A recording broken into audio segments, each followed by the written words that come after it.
Innal hamdalillah nahmaduhu wa nasta'inuhu wa nastaghfiruh wa na'udzu billahi min syururi anfusina wa min sayyiati a'malina.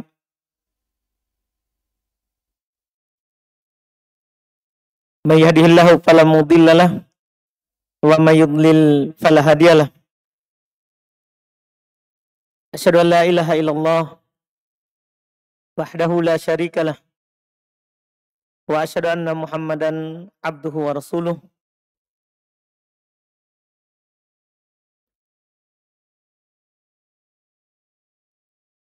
Sallallahu alaihi wa ala alihi wa ashabihi wa man tabi'ahum bi ihsan ila yaumiddin. Amma ba'd.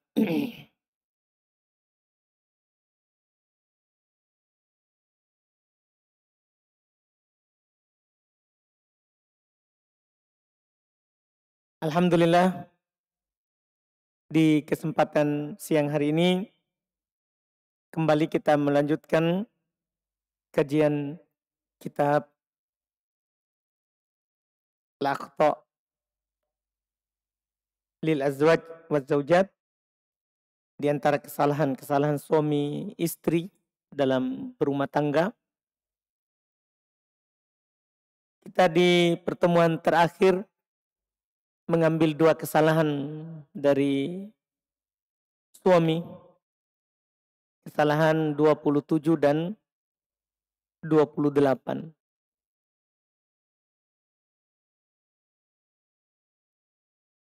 Yaitu yang ke-27, di antara kesalahan suami yang disebutkan oleh penulis,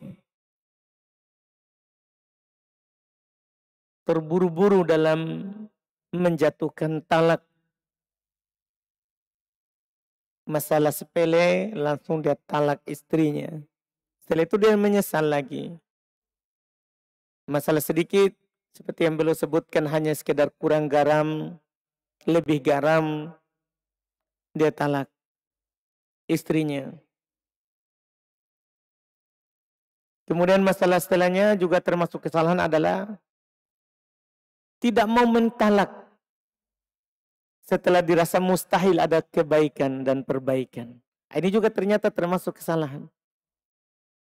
Dia pisah dengan istrinya, dia tidak hidup lagi bersamanya, tapi dia gantung statusnya. Dia tidak datangi istrinya, terus dia juga tidak ceraikan. Ini juga salah. Kalau memang sudah tidak mungkin untuk bersama, talak. Adalah dia talak. Iya, itu dua kesalahan setelah sebelumnya kita bahas. Di antara kesalahan adalah dia salah niat di dalam berpoligami, menduakan istrinya. Di hari ini kita masih berhubungan dengan talak. Insya Allah kita baca dengan cepat. Dua kesalahan suami setelah perceraian. Yaitu dhammuz zaujah, kesalahan 29.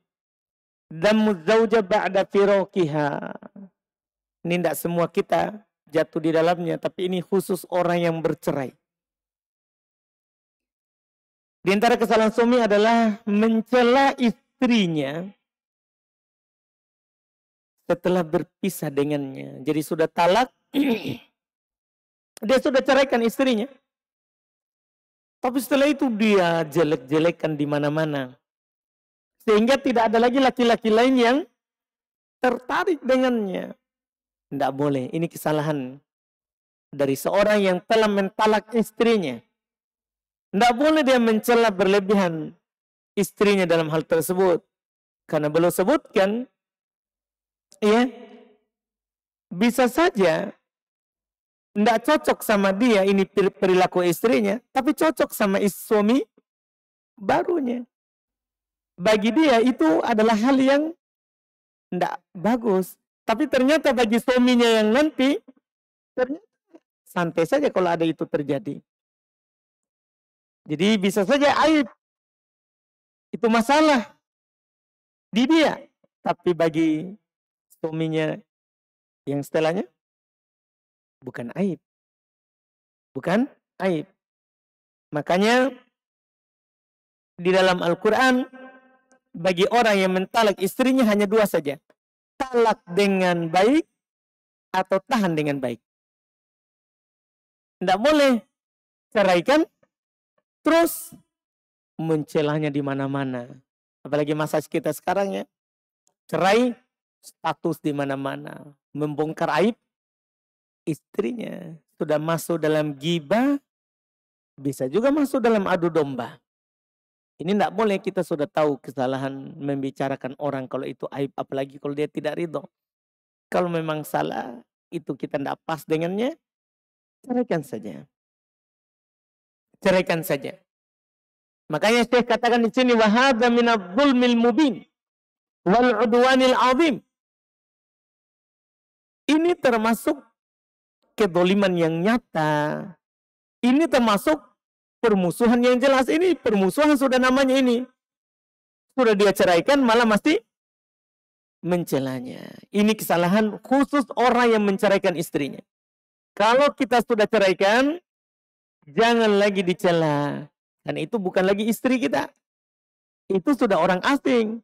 Ketika seorang sudah talak dan sudah keluar masa iddah talak 3, itu sudah bukan lagi istrinya.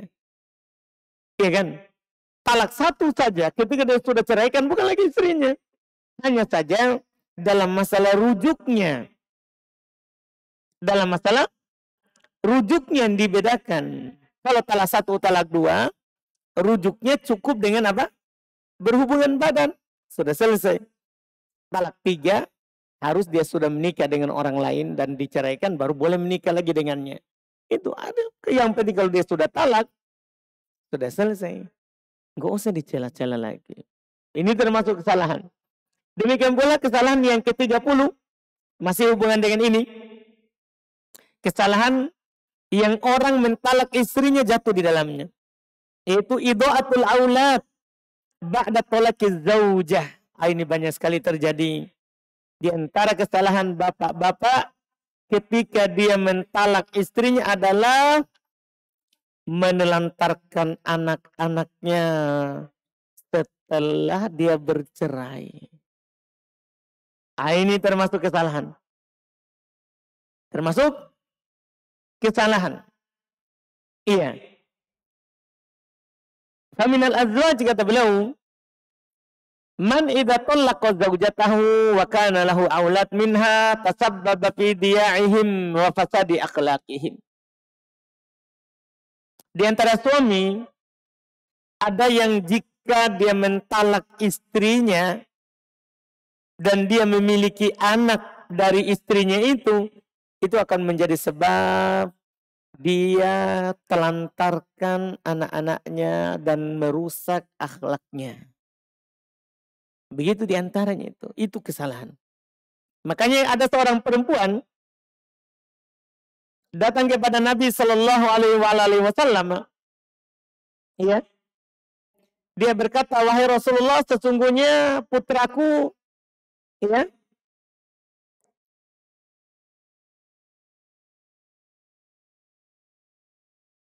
batni lahu wi'a. Putraku ini, perutku ini adalah seakan-akan wadah untuknya. Wa hijri lahu hawa. Pakuanku itu bagikan tempat tinggal untuknya. Wa fadi lahu siqa. Dan ya, payudaraku ini adalah merupakan kantong air baginya. Artinya kalau ada suaminya datang mau meminta, ini kan akan merusak anak. Karena anak ini adalah dia selalu hidup dengan ibunya. Iya, selalu bersama ibunya. Dia sekarang mau pisahkan. Karena mereka berpisah. Apa kata Nabi kepadanya? Setelah dia bilang, wa za'ama abuhu annahu yanzi'uhu minni. Bapaknya berkata dia akan mengambil dariku. Apa kata Nabi kepadanya? Anti ahakku bihi malam tangkihi. Kamu yang lebih berhak untuk mengasuhnya selama kamu belum menikah. Itu kata Nabi kepada perempuan itu. Kan itu tadi kalau langsung diberikan kepada bapaknya, bapaknya akan menontarkannya. Maka Nabi bilang, kamu lebih berhak dengannya, terhadapnya, selama kamu belum menikah. Nanti si ibu sudah menikah baru bisa. Itu pun kalau masih kecil. Kalau sudah besar maka dikembalikan ke anak. Anak ini mau sama siapa kalau sudah besar. Adapun masih kecil, selama ibunya belum menikah, maka ibunya yang berhak untuk menjaga dan merawat ini anak. Bukan bapaknya. Bukan bapaknya. Iya. Nah, ini yang disebutkan oleh Nabi kita Muhammad SAW. Untuk menghindari itu masalah. Karena bapak begitu, apalagi bapak sudah menikah. Belum tentu istri yang baru cocok dengan anak. Karena banyak sekali ibu itu tidak cocok dengan siapa? Anak tirinya. Iya kan? Belum lagi nanti dia sudah punya anak. Anggaplah tadinya sebenarnya ibu tirinya ini adalah merawat anaknya, anak tirinya. Karena anaknya suaminya. Tapi terkadang dia memiliki anak, bisa saja mulai berubah. Lebih condong kepada anak kandungnya daripada apa? Anak tirinya. Makanya ketika ini akan merusak, apalagi yang belum diantara yang belum sebutkan adalah kerjaannya seorang bapak, dia jelek-jelekan ibunya. Kadang ada bapak seperti itu. Dia menjelek-jelekan ibunya ini di hadapannya anak. Sehingga ini anak sangat benci kepada ibunya. Nah ini tentunya tidak dibolehkan seperti itu. Tidak dibolehkan seperti itu. Makanya Nabi bilang, istri lebih berhak terhadap anak. Selama dia belum menikah. Selama dia belum menikah. Karena ini masalah yang ya bukan masalah sepele. Karena ini pendidikan anak. Makanya beliau katakan ya, nasihat beliau wabil jumlah, maka kesimpulannya ayam bagi lizaujain alla yaj'ala auladahuma duhiyatan lil inad. Sepantasnya bagi pasangan suami istri yang telah bercerai, telah pisah, sepantasnya bagi mereka untuk tidak menjadikan anak-anaknya sebagai korban dari perceraiannya itu. Kalau memang kita tidak baku cocok antara suami istri, kita saja yang pisah. Jangan anak-anaknya jadi korban. Ini nasihat dari beliau. Wa ta'annud wal muhatarat. Bukan anak yang menjadi ya bahan rebutan ke sana kemari. Yang menjadi ya hal-hal yang al-muhatarat yang masukkan dalam perkara-perkara sumpah-sumpah dusta dan semisalnya. Baliam bagi ayakunal aulad bima'azalin anil muskilat. Masya Allah. Bahkan sepantasnya seharusnya anak-anak itu dijauhkan dari konflik yang terjadi. Kalau memang itu masalah bapak dan ibu, urusan saja. Jangan ikutkan anak-anak. Sekali lagi, sebagian orang tua ada mengikutkan anaknya. Nanti termasuk kesalahan istri begitu. Dia pisah dari suaminya, malah dia hasut anaknya supaya membenci ayahnya. Oh, itu kesalahan. Kalau kita yang pisah, kita saja. Jangan anak-anak. Iya. Wa yu'athir al-walidani maslahatul aulad. Masya Allah. Hendaklah kedua orang tua mendahulukan kemaslahatan bagi anak-anaknya. Kan kita juga yang dapat nanti. Kalau anak tak terlantar, tidak ada pendidikannya, kita juga yang sia-sia usahanya. Tapi kalau anak baik, kan kembalinya juga kebaikan kepada kita orang tua. Kita tetap bisa, tapi anak-anak tetap mendoakan. Kita meninggal tetap mendoakan karena anak-anak baik. Ya. Makanya beliau bilang, hendalah untuk yu'athir al-walidan maslahat al-aulad. Mengutamakan maslahatnya anak. Sawa'un fi baqaihim indal ab'awil Sama saja nanti apakah dia tinggal bersama ibu atau bersama bapak atau ibu. Kalau kita melihat, kalau dia bersama bapaknya, terjamin pendidikannya misalnya, agamanya. Sudah, kasih ke bapak. Kalau kita tidak mampu untuk menjaganya misalnya. Apalagi misal seperti tadi. Mantan istri tadi itu menikah. Sehingga dia sibuk dengan suami barunya misalnya. Dia tidak bisa merawat dan menjaga anak-anaknya. Sudah, jangan dipaksakan. Bisa anak-anaknya suruh serahkan ke bapaknya. Serahkan ke bapaknya. Yang jelas, siapa yang tidak menjalankan hal ini, maka itu bahaya. Itu bahaya. Menelantarkan anak, kita dosa. Kafabil mar'i itsman ayyudayya man yakutuh, kata Nabi. Cukup seorang itu dikatakan berdosa kalau dia telantarkan yang menjadi kewajibannya, yang tanggungannya. Cukup dibilang berdosa. Ini hati-hati. Maka ini sudah genap terkait dengan masalah talak. 4 masalah di dalamnya, orang jatuh di dalamnya. Suka bermudahan dalam mentalak. Tidak sabaran. Terus juga tidak mau mentalak. Padahal sudah tidak sama lagi. Dia gantung status istrinya. Itu juga kesalahan. Kemudian juga mencela istri setelah bercerai. Salah. Menelantarkan anak setelah bercerai. Itu salah. Seorang tidak boleh seperti itu. Itu kita sudah keluar darinya. Sekarang kita masuk ke kesalahan ke-30 dan ini penting. Kata beliau rahimahullahu ta'ala,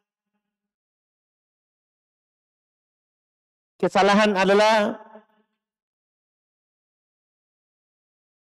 qillatul wafa' lizaujah. Di antara kesalahan suami, kalau masalah talak mentalak, tidak semua kita jatuh, itu sebagian orang yang kita berlindung darinya. Tapi ini kesalahan, kadang kita juga jatuh di dalamnya. Qillatul wafa' lizaujah. Kurang setia terhadap istri. Kurang setia terhadap istri. Kata beliau, "Faminal azwaj man qalla hadduhu minal wafa." Di antara suami ada yang sifatnya itu kurang setia terhadap istrinya. Fala hammalahu min zaujatihi siwa nasibihi minha. Dia tidak memiliki tujuan terhadap istrinya kecuali hanya sekedar menunaikan bagiannya. Ya. Fala yahfaz haqqaha illa madama ragiban fiha. Dia tidak ada semangat pada istrinya kecuali haknya saja. Bagaimana istrinya menunaikan syahwatnya, begitu saja. Kasih uang belanja saja, selesai. Dia tidak menjaga hak istrinya. Illa kecuali madama ragiban fiha. Kecuali selama ia masih mencintainya.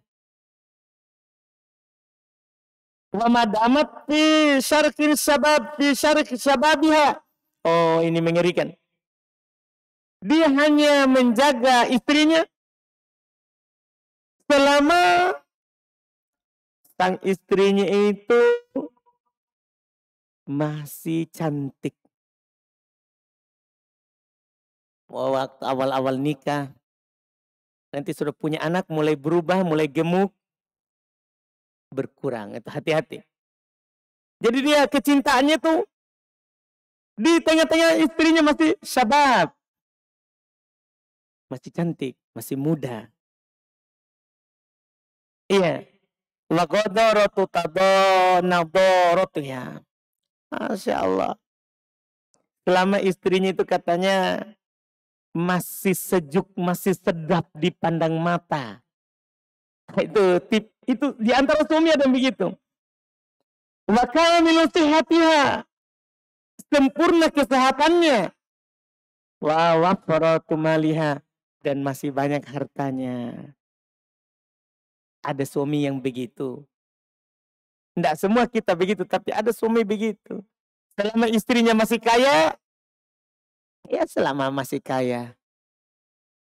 Begitu. Ada sesuatu.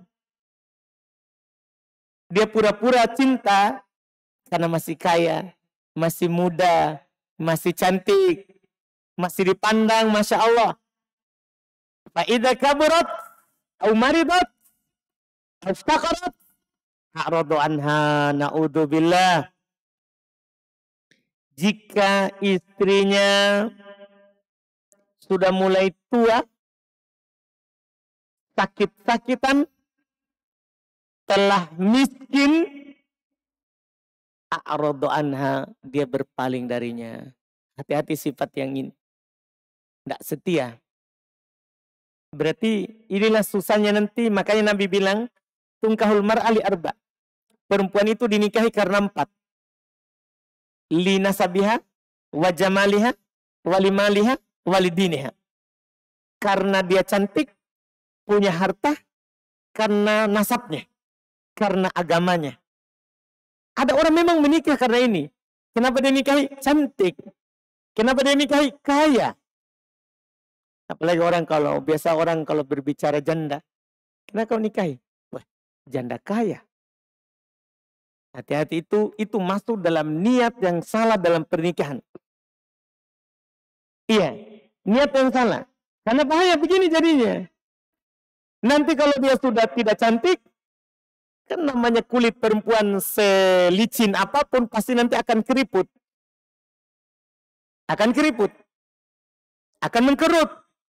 Nah, ini masa di situlah ujiannya laki-laki. Makanya disinilah kesalahannya. Ketika sudah mulai bosan dengan istrinya. Ketika dia sudah mulai bosan dengan istrinya. Jika dia sudah tua, sakit-sakitan, miskin, maka ia pun berpaling darinya. Wa nasiya makana min salifil wud bainahu wa bainaha. Dan dia lupakan rasa cinta yang pernah terjadi antara dia dan istrinya. Gara-gara miskin mi, sakit-sakitan mi. Nah, orang begitu. Baru istrinya lalai sedikit karena anak, sibuk anak, akhirnya kadang lupa berhias. Langsung dia bilang, bagus ini kalau ada yang kedua. Baru sedikit begitu. Iya. Nah, itu kesalahan yang kemarin kan yang kita sudah lewatkan. Yang sudah lewatkan. Salah tujuan dalam berta'addud. Masuk di kesalahan sebelumnya. Jadinya. Iya. Ini hati-hati. Ini kesalahan. Kurang setia. Kecuali yang kita sebutkan kemarin. Maksudnya syar'i. Memang istrinya sudah tidak mampu melayani dan istrinya mengizinkan dia. Itu kan lain cerita. Itu lain cerita. Iya. Tapi selama istri masih lihat kemarin yang kita baca kisah itu. Iya. Abu Utsman istrinya jelek, buta, pincang. Tapi 15 tahun dia bersabar menjaga perasaannya. Sampai istrinya meninggal. Itu namanya setia. Itu namanya setia. Karena kurang setia itu kesalahan. Iya, apalagi di masa kita sekarang ya, fitnah itu lebih mudah. Perang HP, WA, Facebook, iya kan? Apalagi ikhwah hati-hati. Kalau sudah mulai ada akhwat yang chat, awalnya kadang ya hanya bertanya taklim dan dibuka pintu itu. Akhirnya nanti istri lihat, sakitlah perasaannya. Oh, kita tidak menjaga perasaan istri. Bermudahan dengan chat sama akhwat. Iya. Kita tidak jaga perasaan istri. Ini hati-hati. Nah, ini masuk bisa masuk dalam kurang setia. Peduli sama orang lain. Istrinya ada di rumah, tapi dia lebih peduli sama janda-janda di luar. Iya, baik sekali dia. Ini hati-hati. Tidak boleh seperti itu. Iya, tidak boleh seperti itu. Iya, ini membuka pintu fitnah. Membuka pintu fitnah. Tidak dibolehkan. Dan beliau berkata, walam yuqaddir laha sabruha alaihi wa qiyamaha bihaqqihi. Dia tidak memikirkan kembali bagaimana kesabaran ya istrinya terhadapnya. Bagaimana itu istrinya menunaikan haknya. Dia tidak pikir itu. Dia tidak pikir kalau istrinya itu sakit. Bisa saja karena dia layani istri suaminya. Bisa itu kan istrinya sakit. Keriput. Ya juga karena suami juga. Kan begitu. Dia sibuk masak. Sibuk bersihkan rumah. Sibuk mencuci. Iya kan. Akhirnya. Yang lebih parah lagi ada orang. Dia mau istrinya cantik tapi dia tidak biayai. Terus dia lihat ada yang di luar lebih cantik. Yang punya biaya sendiri. Nah itu. Tergoda lagi. Nah itu masalah. Bahkan sampai naudzubillah selingkuh. Karena istrinya di dalam sudah tidak cantik lagi. Tapi dia istrinya sebenarnya tidak bisa cantik. Karena dia tidak kasih biaya. Untuk perawatan. Nah itu masalah. Itu kesalahan besar. Karena dia menjadi sebab. Dia menjadi sebab. Tidak boleh seperti itu. Melupakan jasanya istri. Melupakan jasanya istri. Dia tidak tahu bahwa dia punya anak. Istrinya terbangun tengah malam. Dia tidak bangun menyusui anaknya. Bahkan anaknya nangis. Dia hanya bangunkan istrinya. Bangun, kau nangis anakmu. Begitu deh. Setelah itu. Dia. Karena istrinya sibuk. Tadi malam begadang. Paginya atau siangnya diajak. Tidak mau langsung. Bagus mentong. Kalau ada lagi satu. Kalau satu begini ya bisa lagi. Ini mau dikendato ini. Iya. Dia sendiri enggak. Dia enggak. Paham dia enggak. Lihat bagaimana pengorbanan sabarnya istrinya. Iya. Untuk menunaikan haknya. Ada laki-laki yang begini. Tidak setia. Dia mau enaknya saja. Dia mau enaknya saja. Mau cantiknya saja. Mau hartanya saja. Nah, ini tipe yang tidak bagus. Makanya Nabi bilang, fadfar bidatid din. Taribat yadak. Pilih yang punya agama. Maka kamu akan beruntung. Lihat tadi yang saya ceritakan kemarin. Abu Uthman. Dia setia dengan istrinya padahal buta sebelah. Pincang kakinya. Jelek. Setia sampai 15 tahun. Sampai 15 tahun. Dia tidak pernah menampakkan ketidaksukaannya. Itu dibilang agama. Karena ini kita berkeluarga. Harus dibangun di atas agama. Kalau kita pilih yang beragama, kita akan beruntung. Lihat yang kisah yang kedua lagi itu yang disebutkan oleh Ibnu Qayyim. Seorang menikahi perempuan. Ketika dia melihatnya di malam pertama, ternyata ada sakit, ada cacatnya. Ada cacatnya. Langsung suaminya bilang ke istrinya itu, saya buta, saya pernah ditimpa oleh penyakit sehingga saya buta. Untuk apa? Supaya istrinya tidak malu dilihat kalau ada sesuatu yang bermasalah dari badannya. Kita tahu berapa lama dia bersabar pura-pura buta. 20 tahun. Lihat kesetiaan. 20 tahun. Dia tidak bilang dirinya melihat. 20 tahun. Kesetiaan. Iya. Tidak pernah istrinya itu meninggal. Setelah 20 tahun mereka berumah tangga, istrinya meninggal dan istrinya tidak tahu kalau dia orang melihat. Kalau dia bisa melihat. Jadi dia pura-pura buta gara-gara mau menjaga perasaan istrinya. Iya. Mau dia seperti itu. Ini dibilang tipe suami yang setia. Tidak mudah tergoda. Tidak mudah tergoda. Karena belum tentu itu yang lain. Dia bermanis kepada kita karena ada sesuatu, kan begitu. Iya kan? Iya. Sebelumnya istri kita menerima kita. Oh, baju, leher baju kita berdaki. Tidak ada orang yang bersihkan. Sekarang kita sudah gaya sekali. Rezeki banyak. Tiba-tiba kita lupakan jasanya istri, ini kesalahan. Terus, ya, beliau bilang itu yang salah.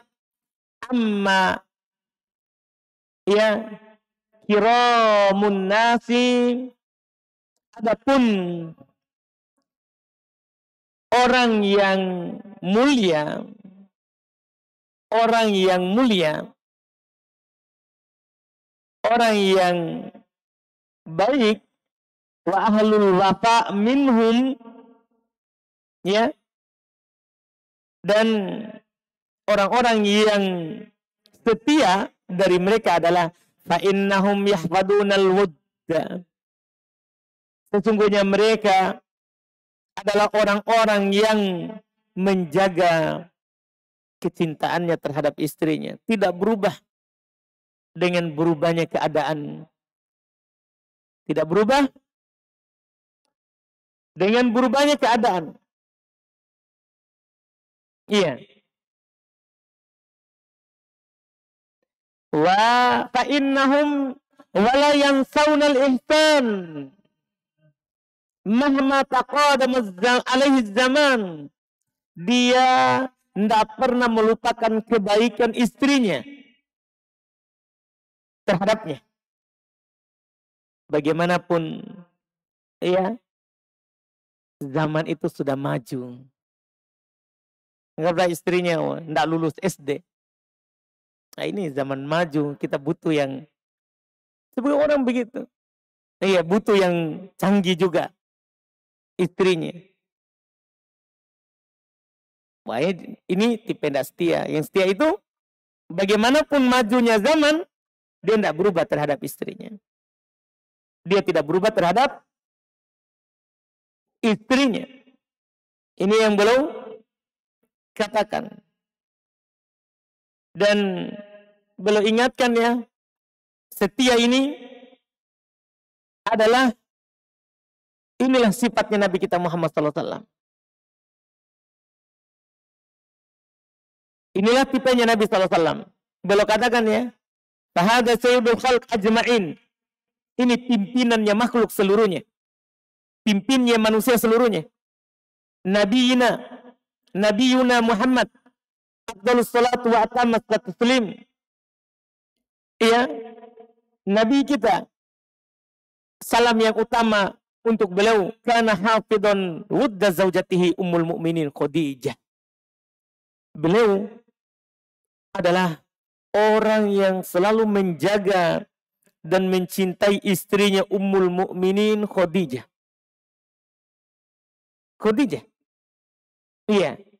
Kita tahu kan Khadijah. Beliau adalah perempuan kaya, pedagang. Bahkan Nabi menjualkan dagangannya. Nabi menjualkan dagangannya.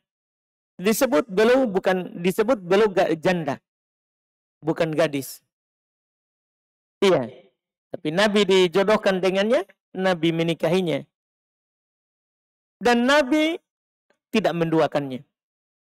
Nabi tidak menduakannya. Inilah perempuan yang pertama sekali masuk Islam dari kalangan dewasa. Khadijah. Dari kalangan dewasa. Dan dialah yang membela Nabi SAW di awal Islam. Karena Islam dibantu oleh dua perempuan penyebarannya. Di awal Islam Khadijah. Di akhir Aisyah radhiyallahu ta'ala anha, karena dia menyebarkan ilmu setelah Nabi meninggal. Setelah Nabi meninggal. Ini Nabi beliau sangat menjaga cintanya terhadap Khadijah. Bahkan padahal dikatakan Khadijah lebih tua daripada Nabi kita Muhammad SAW. Tapi belum menjaga cintanya. Iya. Maka beliau berkata,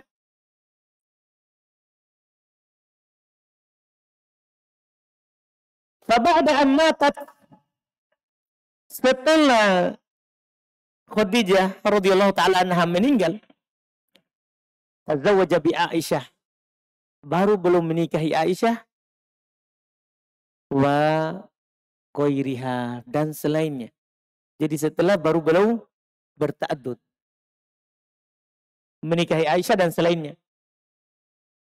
Min dawatil jamal wa syaraf radhiyallahu ta'ala anhunna, dari para perempuan yang memiliki kecantikan dan juga memiliki kemuliaan.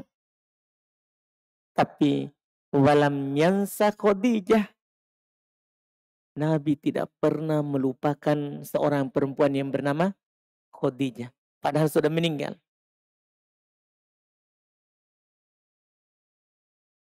Sampai bagaimana? Sampai kata Aisyah radhiyallahu ta'ala anha, "Ma girtu ala mra'atin ma girtu ala Khadijah min kathrati dzikri Rasulillah sallallahu alaihi wasallam iyaha." Saya tidak pernah cemburu kepada seorang perempuan sebagaimana saya cemburu terhadap Khadijah karena Rasulullah sallallahu alaihi wasallam sering menyebut namanya. Ya, ini perempuan yang sangat berjasa dalam hidup Nabi. Inilah perempuan saat Nabi SAW merasa gelisah saat pertama sekali menerima wahyu. Siapa yang menenangkannya? Khadijah. Ia menenangkannya. Khadijah yang kasih selimut. Nah, ini beliau radhiyallahu ta'ala anha. Makanya Nabi sering menyebutnya karena jasanya. Dan kita tahu kan, kalau seorang itu sering disebut, berarti itu dicintai. Itu dicintai. Iya, di orang lain. Ini sampai seperti itu. Dan Aisyah radhiyallahu ta'ala anha bercerita. Iya.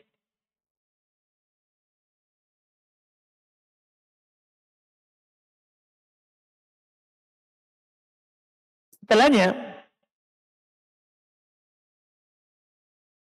dia bilang,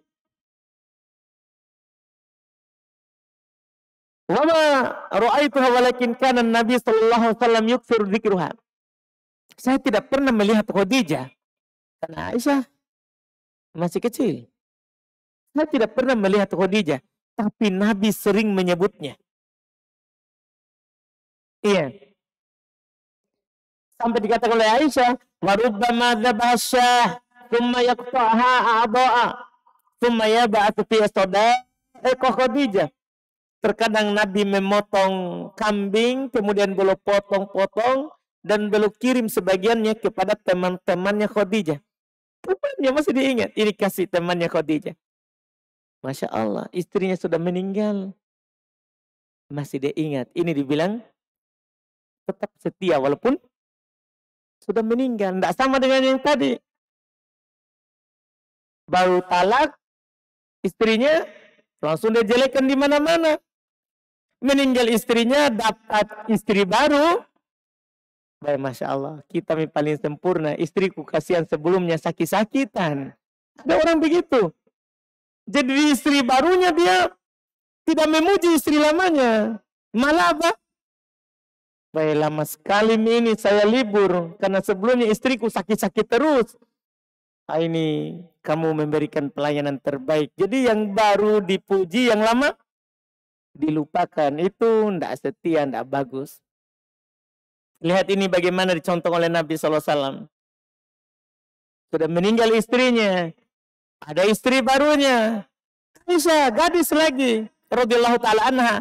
Tapi beliau tetap mengingat istrinya yang sudah meninggal. Dia kirim hadiah untuk teman-temannya. Masya Allah. Ini yang disebutkan. Iya.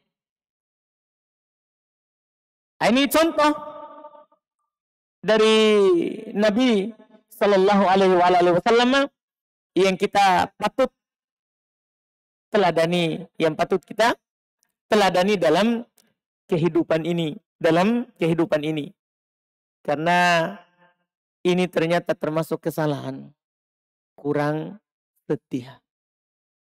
Iya, kalau kita memang laki-laki yang mulia, maka kita harus menjaga kesetiaan kita kepada istri kita. Kita hindari hal-hal yang bisa membuat istri kita sakit hati atau merasa bahwa kita telah menelantarkannya, tidak mempedulikannya. Kita hindari hal-hal yang seperti itu. Ini yang beliau sebutkan, dan setelah itu beliau sebutkan ada bait panjang ya. Ini yang beliau sebutkan, ini bait-bait yang disebutkan di dalam masalah hidup keluarga dan kesetiaan. Nah, ini kita tidak baca karena yang belum maksudkan adalah menyampaikan apa yang disebutkan tadi. Kita lewati dan insya Allah nanti di Jumat yang akan datang kita masuk di kesalahan 32. Masuk di kesalahan 32 insyaallah ta'ala. Kita cukupkan untuk pertemuan ini. Semoga bermanfaat dan menjadi pengingat dan tambah ilmu bagi kita semua. Alhamdulillah. Kita cukupkan. Subhanakallahumma hamdik. Asyhadu an la ilaha illa anta astaghfiruka